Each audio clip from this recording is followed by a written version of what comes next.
Okay, guys, this is your chance. This is your chance to join the Kirin is working with Gustang train. I'm trying to tell you guys, the evidence is there. And if this ain't enough, man, stay on that side. What a chapter. Way better than last week's. But let's start from the top. So the chapter starts with Gustang talking to somebody named Proust. And Proust is talking about plans with Kirin and the rest of the group. But Proust mentions that the mothership is almost in the proper position. I'm not sure if it's the Pobidu or Lobopia's mothership. But Proust says, I hate to admit it, but the Vice Admiral seems to be falling into place. Lobadon took the bait and left the mothership. What? And Kirin is taking all the branches and leading them. These few bubbles sent my brain to the moon. So first and foremost, the book at the lot is not the book. It is not the book. It is bait. Man, what have we been wondering these last couple weeks? That this book is sus. It doesn't make sense for Gustang to have a book in a random place like this, and it's an important book. Traum, get outplayed. Like Lobadon, get outplayed, bro. Like Gustang, masterful, man. But I will say I am confused, because Giskar says that Gustang sent him there to retrieve the book. So, what does that mean? Did Giskar actually get actual instructions from Gustang? Is this book important? What is this? Like, there's a little bit of confusion here, and I would love to hear what you guys think. What's up with that? But secondly, Lobadon, set up bad.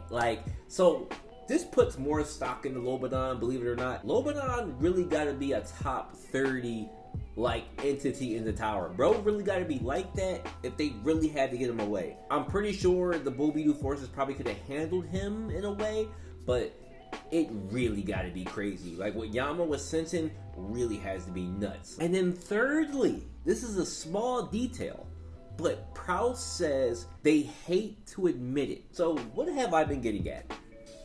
Belier. I've been mentioning Buddy at least once every chapter review, the last 10 chapter reviews. Everybody in the family is very wary of him as the vice captain, vice commander. But Proust saying that they hate to admit it means that this was not Gustang's plan. This must be Belier's plan. I say that because Lutini, the other first librarian, said that he doesn't trust the vice captain. Proust's speech resembles the same thing that Lutini said.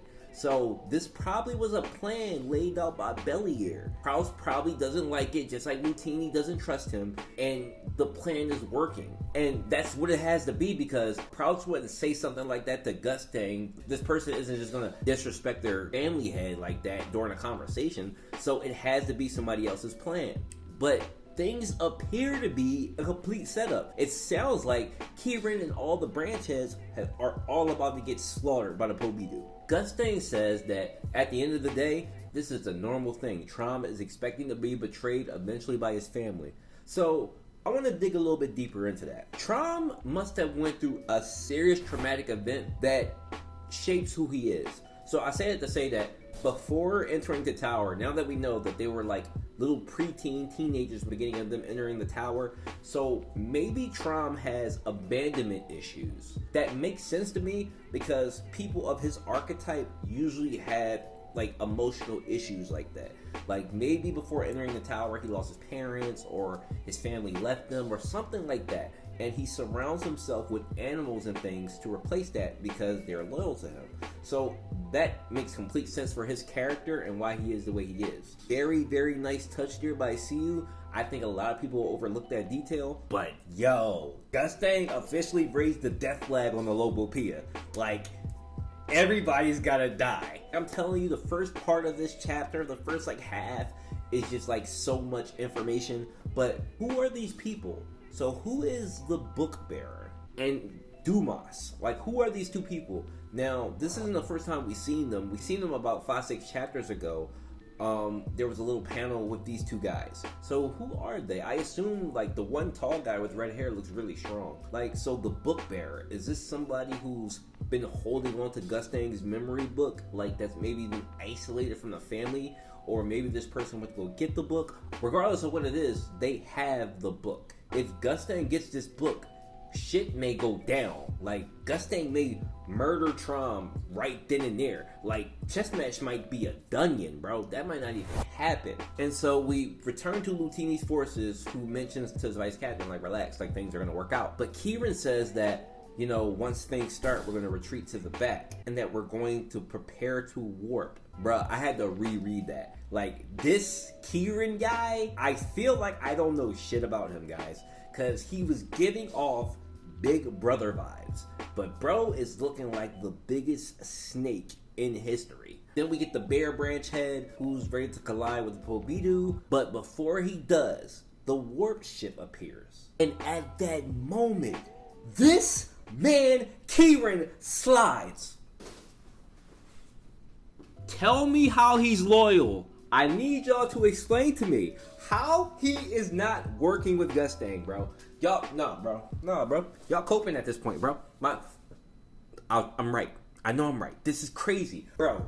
He left his family. Bro was giving off the vibes like he cares about his brother and sister, and they get serious and all this shit just for this nigga to leave them. They are about to die. They are about to get slaughtered. Kirin has to be working with Gustang, guys. Y'all have to follow me here. It only works because what can he do? Even if he captures Baam, what can he do by himself? My other part of my theory was that if he takes Baam with the branch heads, he has a force behind them. He just abandoned them. What is he gonna do with Baam if Gustang or Traum could just take him from him? Bro, he's gotta be defecting to Gustang. He's gotta be defecting to the Pobidu family. It only makes sense, bro. He's gotta be working with Gustang. Like, all this for what, bro? He's willing to sacrifice thousands of his family members to get to Baam. Make it make sense. Like, yo, like what they be saying, the math ain't mathing, bro. It ain't mathing, bro. I had to get that out. Y'all needed to feel that. I do have a little bit of a question here. So, where is Kirin exactly warping? So, the timing of this is all weird, right? Is Kirin warping to the Pobidu station? Or is he warping to Lobadon? Now, this detail might have been mentioned earlier on and I forget, and you guys can correct me in the comment section, but is he warping to the Pobidu station right when Baam leaves? If he pulls up and Baam's not there, does Kirin face Tiara and Yuri? Or if he's working with Pobidu, not necessarily Tiara, does he blow up the spot? There's so many scenarios here. Like, I don't even know what's going on. Now, if he goes to Lobadon how we expect him to, then okay, we get it. Just Kirin, Lobadon, and Baam situation. And then Kirin will probably say to Lobadon that, hey, the entire family right now is getting slaughtered. A part of me wants to think that Traum not gonna let this happen, bro. A part of me really like coping. Like, don't get me wrong. I don't care about the Lobopia family. I think their abilities are cool, but besides that, like, I don't care about these guys. So if they die, they die. Like, if he dies, he dies. But yo, bro, this ain't looking good, man. Like, this is not looking good. But look at the family in disbelief. Like, cannot believe that Kirin left them. Bro been playing the big brother role this entire time, and he just slid on his brothers and sisters, and now they all about to die, yo. I can't get over this. Back to the chapter. So we get the Pobidu high rankers coming in, and these guys look cool as fuck. I already told y'all, Pobidu family is lit. Like, this is a family I want to be a part of. Like, I love their whole setup. I love how refined they all are. But what's up with Proust, though? Like, wolf thing? Like, what is this race? Like, I don't know what this is. Like, Tower God has some weird races, but she's like a wolf nerd with... Anyway, so Pobidu Gur, we've seen this person before. This is the person that killed Horse. Why is Gur yelling Gur when she throws her spear? It's I think that's like a funny detail. Like, I don't know if this person is like can't talk, or like why is that a thing? But that's the craziness part, man. We moving on from that. So we get one of my favorite characters. And by the way, if you guys haven't seen that video, I did a top 10 video of my favorite Tower of God characters. And Jin Song, spoilers, is number 4. Jin Song's back. Been a little while since we've seen him. But he's having a conversation with Karaka, which we've been wondering where Karaka is too, because he's not shown himself to Lobadon. So they're having a discussion about Lobadon and how he may have the key to stopping the war. And obviously we know that it's all bait. So we have all these big players going like in one spot because Ginsong is going to make his way over there with some thug forces. So Kirin, possibly Lobadon, Ginsong, possibly Dead Yaracha, so possibly a buffed Yama, and Baam. What is happening on the outskirts of the war? Like this little group right here, I'm waiting for this climax, bro. Like this has got to be the climax of the whole arc. Like I want to say that Traum's probably gonna die. Definitely the death flag is up, but this is getting crazy, bro. Like I'm telling you, with the slaughtering of Traum's family, I know I'm going back to that. It just seems like their entire end is coming.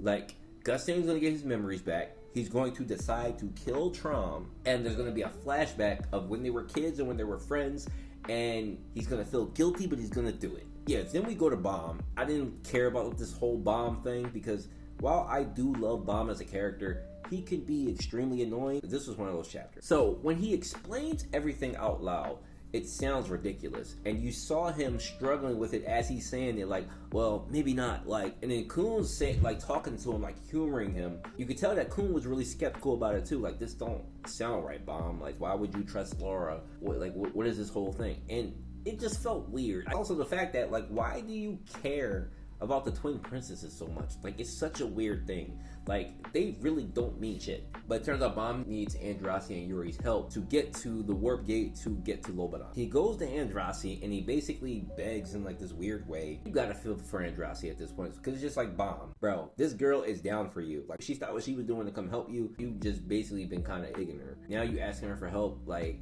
of course she's gonna say yeah because she has sent for him, but I also don't like Khun's convincing of Andraste because it seems like bullshit. Khun only wants information on Maria. It's manipulating Andraste. It's just like, bro, you only looking for your own aims. Like, don't try to tell her that you're gonna owe them a favor. Like, I found like that to be a kind of a bullshit reason, and it's not a huge thing in the chapter, but this is what I mean where I was annoyed and it didn't kind of matter. We go to Yuri and Tiara, and Yuri and Tiara is such a cool mix. Like, I'm gonna miss this dynamic whenever it breaks up, but like, Tiara is like the girl who stole Yuri's spot for me. So, like, seeing them talk and be together is kind of hilarious. Interesting conversation, though, I was not expecting. So, Yuri is under the impression that Gustang is trying to take on the entire family's Zanzibar.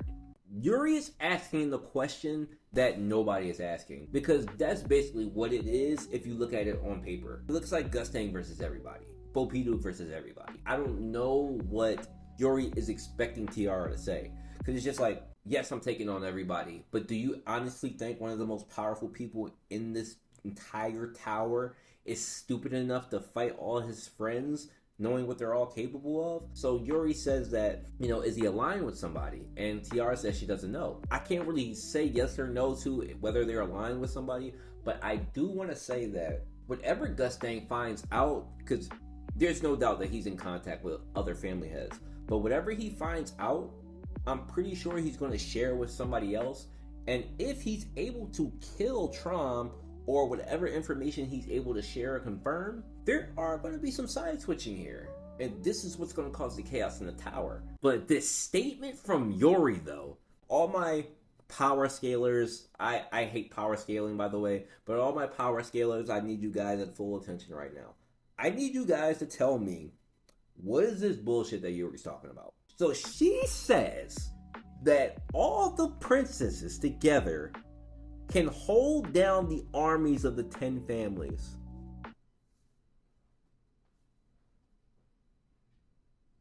Bro, what? Bro, what? Like, I don't give a fuck what she talking about. No. Absolutely fucking not. It's not fucking possible. Hell no, bro. You got people like Lobadon running around, and you telling me that y'all can run the gauntlet on all the 10 families, people?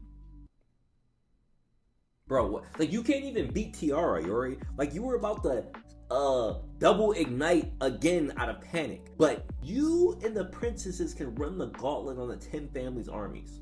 And she had a little menacing aura behind her. Bro, I wasn't trying to hear that shit. That was the most bullshit statement. And that is why Yuri's not in my top 10 anymore. Because, like, what is this shit, bro? What are you talking about? Nah, bro. We ain't going for that. So, power scalers, if y'all think this shit possible, let me know. I don't care what nobody has to say. That's a bullshit statement, bro. But I will say, shout out to Tiara for being loyal to her father and her family. That is why she is in my top 10, because she 10 toes down for her pop. Then we get Baam messaging Yuri. And this, I don't like to use the word cringe much because it's kind of like a buzzword. I don't like buzzwords and shit like that. But this is perfect time. This whole message that he wrote to her was extremely cringe, bro. Like, was not comfortable reading that shit. It was just like, bro, just ask her. Just ask her to help stall Tiara, bro. It's that simple. You don't have to do all this Nuna shit. Like, you don't gotta do all that shit, bro. Like, I'm sorry. And that's what I mean. Like, I love Baam, but he can be really, really fucking annoying sometimes. But I say that all to say that Yuri's, of course, she accepts because, again, she's a Baam simp as well. And she's gonna try to get Tiara drunk. Would love to see that. Be absolutely here for it. Andraste is able to get them to the warp ship, and then they go to change clothes. So, yeah, I need some water because Andraste. Whew. See, you know what he's doing, bro. Like, why would you put that panel in there? Like, bro, let me stop. Y'all know what I'm doing. Y'all know what I'm getting at. And then my man Baam, like, when did Baam become prime Arnold Schwarzenegger? Like, bro is ripped. Like, he wears loose clothes, but bro is crazy ripped. Like, he make me feel like I'm small. But the conversation between the two is interesting because Baam says that Andraste asks, you know, why are you trying to help everybody? Baam says like, I can't escape my fate. I'm tied to all these people. But I think that Baam is being like extremely naive here. Like, I understand what he wants to accomplish, and I understand what he wants to do. Saving everybody, I would hate to see this turn into a story where he literally saves everybody. The one thing I hate about shonens is that, you know, people don't die in shonens. And, like, you have things like Ace or the big death. Like, every shonen anime has a big death. Like, somebody big has to die. But it's never en masse as it should be. Like, one of my gripes with One Piece right now is that, you know, it's the final arcs in that, you know, people should be getting slaughtered left and right. But getting back to the Tower of God. So Baam is trying to save everybody. And I don't like the fact that Kun called Andraste a bot. Like, translators, you guys are hilarious for that, but I don't like that. Because, like, while Andraste isn't in my top 10 anymore because she's not relevant, that is still my girl. Do not play with her, translators, okay? If any of you are watching this, don't do that, okay? Yeah, they get dressed, and that's basically the end of the chapter. So, if you guys watch my top 10 video, you know that Rak is my second favorite character. This is exactly what I was talking about. I went on a rant about Rak. Look how insignificant Rak is, bro. Like, this is absolutely fucking embarrassing. It makes me want to drop him out of my second favorite character, bro. Because, yo, he's just irrelevant. Like, he's just being ignored. Like, even though it's a joke and it's a gimmick, my man is not relevant to the fucking story, and that shit is blowing me. Like, it is truly pissing me off. Like, I did not need that to end the chapter. Like, it kind of, you know, I'm being a little bit nitpicky, and don't get me wrong, I'm not one of those guys who try to do that, but he is one of my favorite characters, and he's being completely egged, and that shit is not cool. This is why Big Rak needs to be a thing. Because if he's big, he has more presence, he's just there. But as somebody mentioned to me before, CU has a problem drawing Big Rak. Bro is drawing detailed ships, detailed Shinsu fucking blasts and beams. But you telling me that you can't draw Big Rak? Like, even if you have to edit the design a bit, bro, small Rak fucking sucks. And if I was in Korea, I would absolutely be at CU like, bro, please, bro. Because the community has forgotten about Rak. Nobody cares about Rak. And it's because of shit like this. So, yeah, I had to go on a little rant right there because that shit absolutely threw me, guys. Predictions for next chapter. So, I think we go back to Yaracha, Giskar, and Yama. I need to know what's up with Giskar, guys. Like, I really want to know. Who the fuck sent him? Did Gustang actually send him?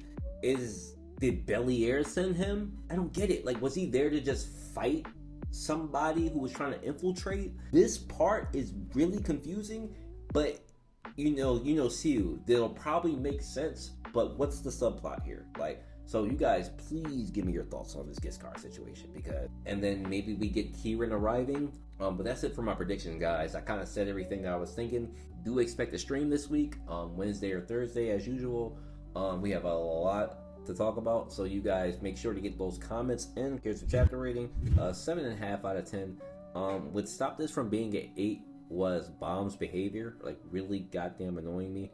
But yeah, other than that, solid, pretty solid chapter. Otherwise, a lot of information. But I'll see you guys really soon, and thanks for watching.